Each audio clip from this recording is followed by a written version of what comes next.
What a way to start.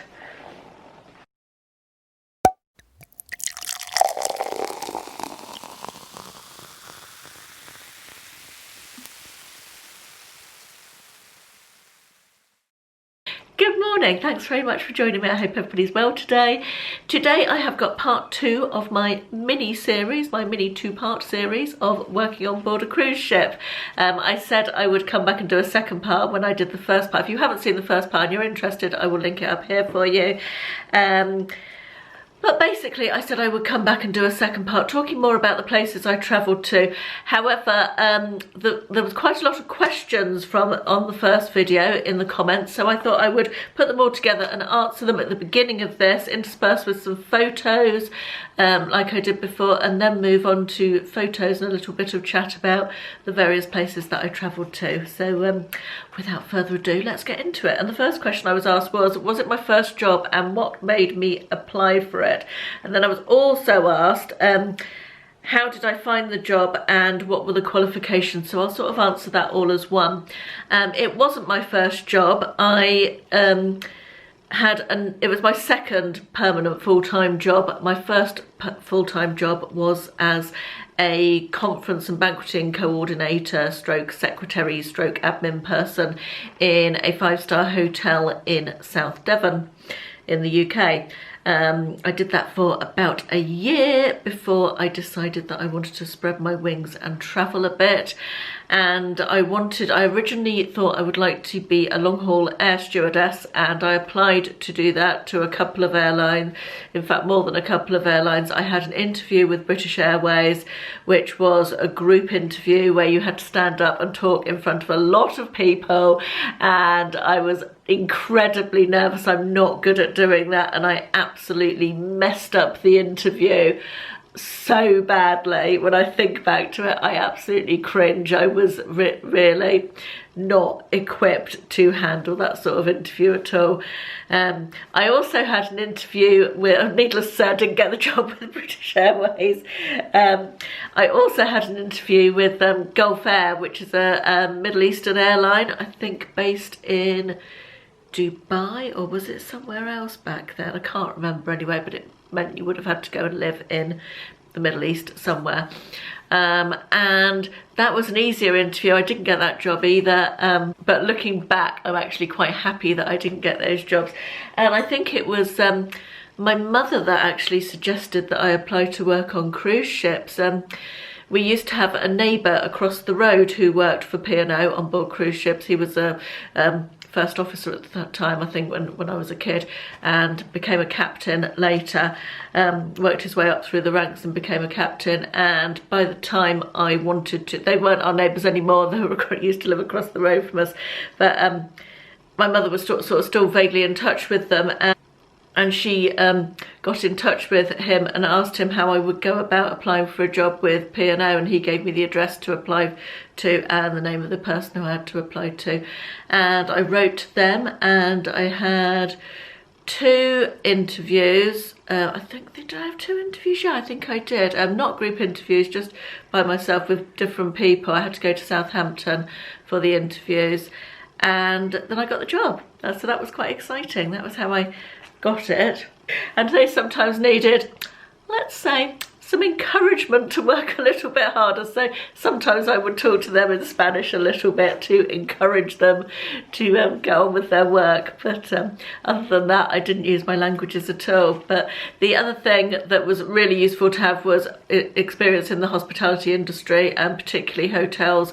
And with my previous job having been both admin based and in a hotel, I think that really helped in terms of what they were looking for. It was a little bit of everything, so I had the office side of experience and also the hospitality sector experience, so I think that was quite relevant to what they were looking for at the time. I was asked about whether I got seasick, and I was one of the lucky ones. I've never ever got seasick. I've never been prone to seasickness at all. in fact, the very first trip we did, as we went across the Med, from Southampton over to the Med, as we went across the Bay of Biscay, we were in a force 10 gale. It was December, to be fair, so not entirely unexpected. And yeah, it was really very rough indeed, but it just didn't bother me at all. I was very lucky. Some of the girls I worked with over the years did suffer. I remember one particular girl being so seasick. She joined the ship in New Zealand for her first contract, and she was so sick. The first time it got a little bit rough.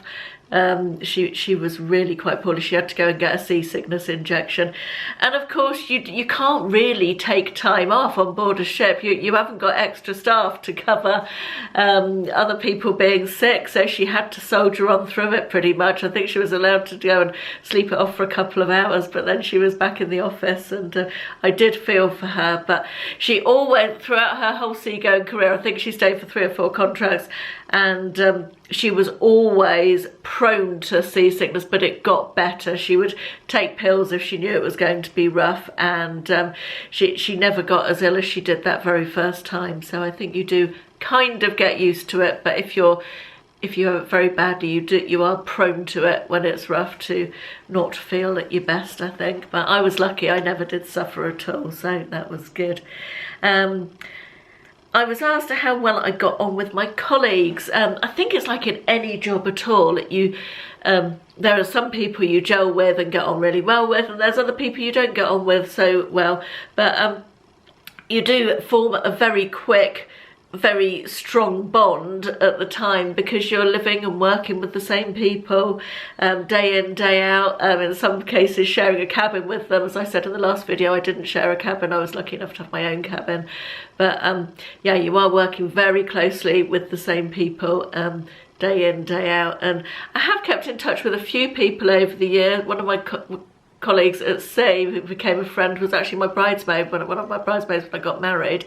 Although I'm not particularly in touch with her anymore. I think life moves on and life's busy, isn't it? And I'm friends with a lot of people on Facebook, and I'm in various groups with other people on Facebook, sort of ex-seagoing crew, and specific groups to Princess Cruises and P&O, and even specific groups to some of the ships that I worked on.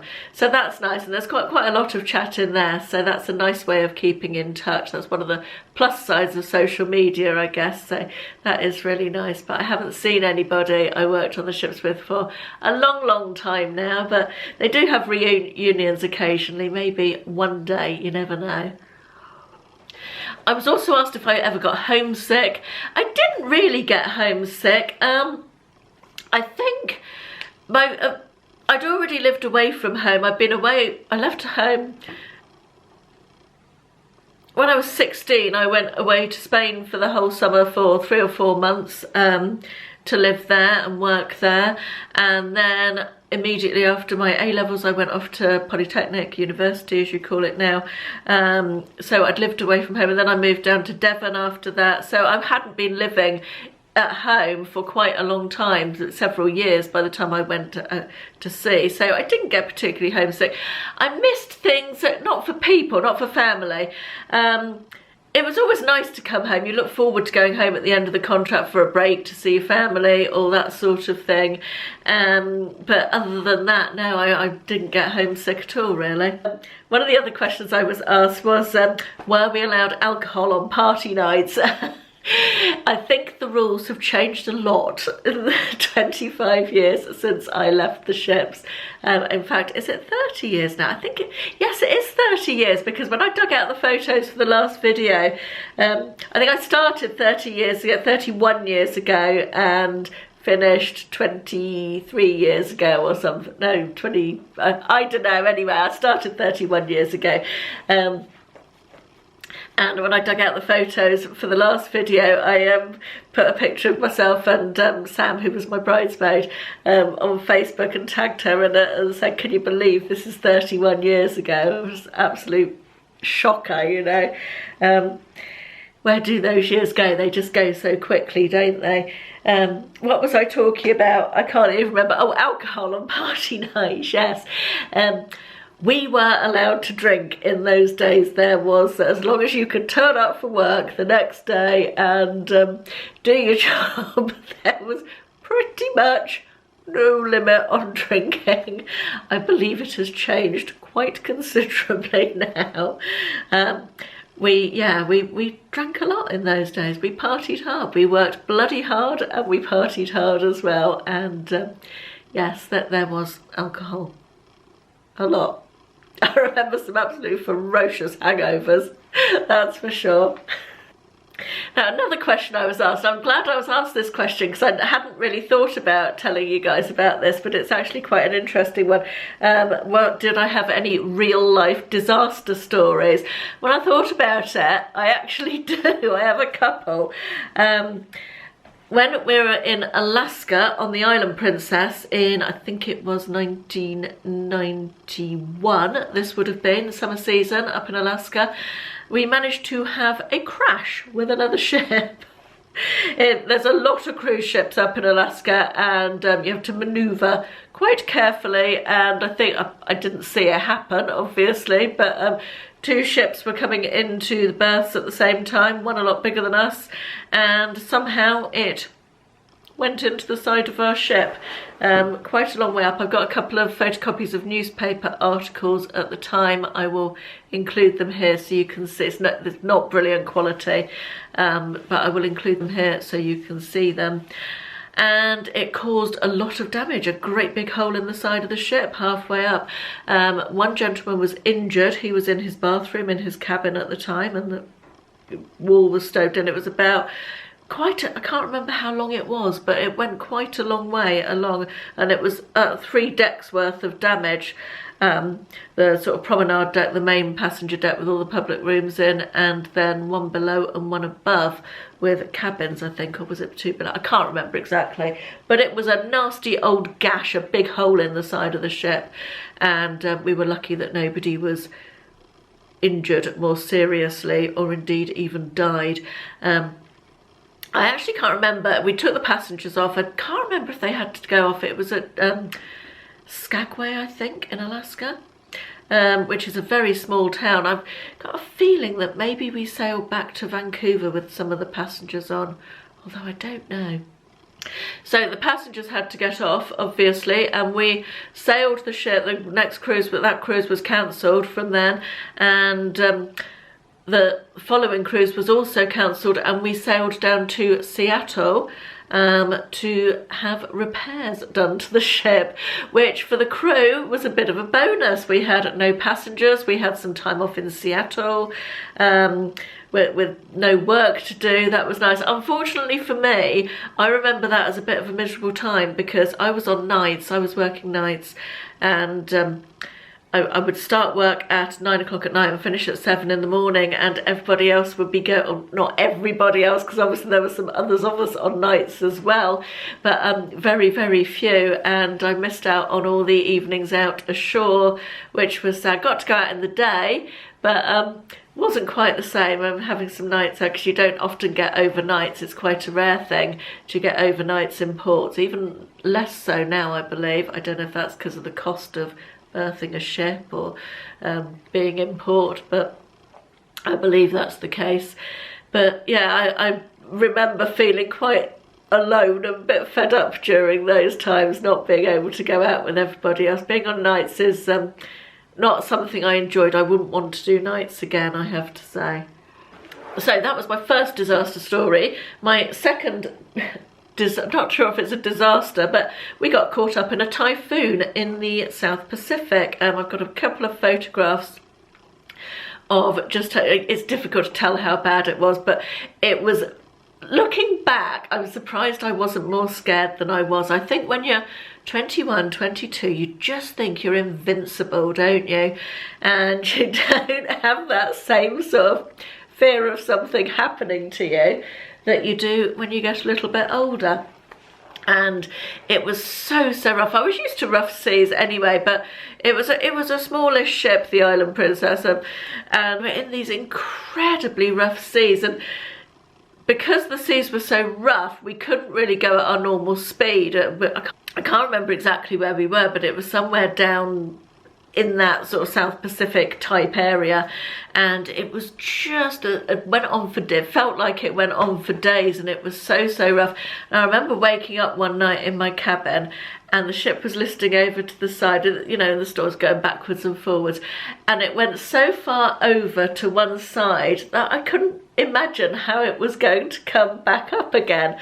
And looking back now, I think I'd have been really terrified, but I really wasn't. I just, it did come back up obviously, but it was really rough. We had a lot of injuries to passengers.